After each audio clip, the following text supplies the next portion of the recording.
আমাকে সনাতনী অনেক ভাইরা শুধু গালিগালাজ করে আর এরপর বলে যে ভাই ওখানে রামের মন্দিরের সমস্যা কী, তোরা তো মূর্তি মানিস না, একটা মূর্তিকে দেখলে তোরা এত ভয় পাস। ভাই দেখেন, ওখানে রাম মন্দির হওয়াটা বা কোনো মূর্তি হওয়াটা সেটা বড় কথা নয়। বাংলাদেশের ধর্মপ্রাণ মুসলমান দুটো জিনিসের মধ্যে খুব আতঙ্কের মধ্যে আছে। প্রথমত হচ্ছে একটা হচ্ছে ভারত, দ্বিতীয়ত হচ্ছে ইসকন। মনে করেন আপনাদের ওখানে বিশাল বড় রাম মন্দির হলো, তো একটা রাম মন্দির হওয়া মানে কি, একটা বিশাল বড় হওয়া মানে কি, বাংলাদেশের বিভিন্ন প্রান্ত থেকে হিন্দুরা ওখানে যাবে, শুধু হিন্দুরা তো, ওখানে ইসকনে বিভিন্ন লোকেরা যাবে। এরপর ভারতসহ বিভিন্ন দেশ থেকে লোকজন দেখার জন্য আসবে। দেখেন, বাংলাদেশের মানুষ আজ যা কিছু হোক, ভারতের মানুষ এই বাংলাদেশে আসবে এটা কেউ সহ্য হতে পারে না। আপনারা দেখেন ভারতে একটা বাংলাদেশি পেলে কীভাবে মারধর করতেছে, কীভাবে অপমান করতেছে, বাংলাদেশি বলে এখানে বের করে দিচ্ছে, বা বাংলাদেশ যদি কাউকে পায় কি কুকুরের মতো ব্যবহার করতেছে। তাহলে আপনি কীভাবে মনে করেন যে এই বাংলাদেশে ভারতীয় লোকেরা আসবে, তারা খাবে দাবে ঘুরবে ফিরবে, আপনি এটা মনে করেন কীভাবে? এই জিনিসটা বাংলাদেশ মুসলমান এটা মানতে চাচ্ছে না। তাদের মধ্যে ভয়ের একটা কারণ হচ্ছে যে এই যে রংপুর যদি কোনোভাবে দখল হয়ে যায়, আপনাদের কাছে যে জিনিসটা খুব সাধারণ একটা ইস্যু মনে হচ্ছে না যে একটা মন্দির হলে কি, কিন্তু এখানে তো অনেক কিছু বিষয় আছে।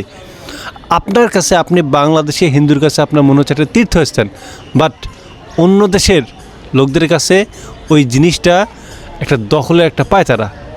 আপনি আতঙ্ক হচ্ছে না, কিন্তু আমরা আতঙ্কিত হচ্ছি, আমরা শঙ্কিত হচ্ছি। যদি একটা দুর্ঘটনা ঘটে, ড্রাইভার কে নেবে, বা কোনো একটা যদি কিছু হয়, আপনাদের তো কিছু হবে না, হলে তো এখানকার মানুষেরই হবে, তাই না? তো বাংলাদেশের মানুষের মধ্যে এই ভয় ভীতিটা এখানে কাজ করতেছে। আর দ্বিতীয়ত হচ্ছে ইসকনের বিষয়ে কিন্তু অনেক কথা শোনা যায় যে ইসকন, আপনাদের কাছে মনে হয় ইসকনকে অনেক ভালো একটা সংগঠন মনে করেন, বাট আমাদের কাছে ইসকনটা খারাপ কখন হচ্ছে জানেন? এই যে আইনজীবী আলিফ হত্যা যখন হয়েছে, তারপর থেকে ইসকনটা এদেশের মানুষের একটা ভয়ের কারণ এবং একটা সন্ত্রাসী সংগঠন হিসেবে মনে করে, যার ফলে মানুষ চায় না যে আসলে ইসকনকে বা ইসকনের আধিপত্য বাংলাদেশে থাকুক, বা ইসকনের লোকেরা প্রকাশ্যে এভাবে ঘোরাফেরা করুক, বা ইসকনের লোকেরা এইভাবে জমায়েত হোক। এটা এদেশের মুসলমানরা চায় না। সবচেয়ে বড় কথা এটাই। এই দুটো জিনিসে, এবং মন্দিরটা যদি হয়, এই দুটো জিনিসে কিন্তু প্রভাব থাকবেই। প্রথমত মন্দির হলে সারা বাংলাদেশ সহ ভারতের ইসকনের লোকেরা, সাধারণ লোকেরা ওখানে একত্রিত হয়ে একটা যদি দুর্ঘটনা ঘটে, তো এই যে বিভিন্ন জনের ভয় আশঙ্কাগুলো নিয়েই বর্তমানের এই পরিস্থিতি। সো আপনাদের কাছে যে জিনিসটা খুব সাধারণ একটা বিষয়, এটা কিন্তু আমাদের জন্য কিন্তু একটা অশনি সংকেত বা আতঙ্ক। তাছাড়া বাংলাদেশে কি মন্দির নাই? কয়টা মন্দির হতে বাধা প্রদান করেছে? ঢাকায় কি অসংখ্য মন্দির নেই? ঢাকেশ্বরী মন্দির নেই? কোন দিন কেউ হাত দিয়েছে?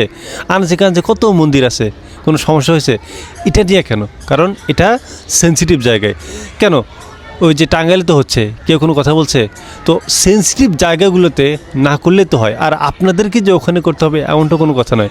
জানি এত কিছু বোঝানোর পরেও আপনারা আমাকে গালিগালাজ করবেন, হুমকি দেবেন, বাট তাতে আমার কোনো যায় আসে না। সত্য কথা বলে সবাইকে খুশি করা যায় না, কেউ না কেউ জিনিসটা নিয়ে মন খারাপ করে। সো যেটা সত্য, আমি যেটা বুঝলাম, এটা আমার পুরোপুরি ব্যক্তিগত কথা। এখন বাকিটা হচ্ছে আপনাদের বিষয়, আপনারা কি করবেন দেখা যাক পরবর্তীতে কী হয়। বাট আপনাদের সবার জন্য থাকবে শুভকামনা।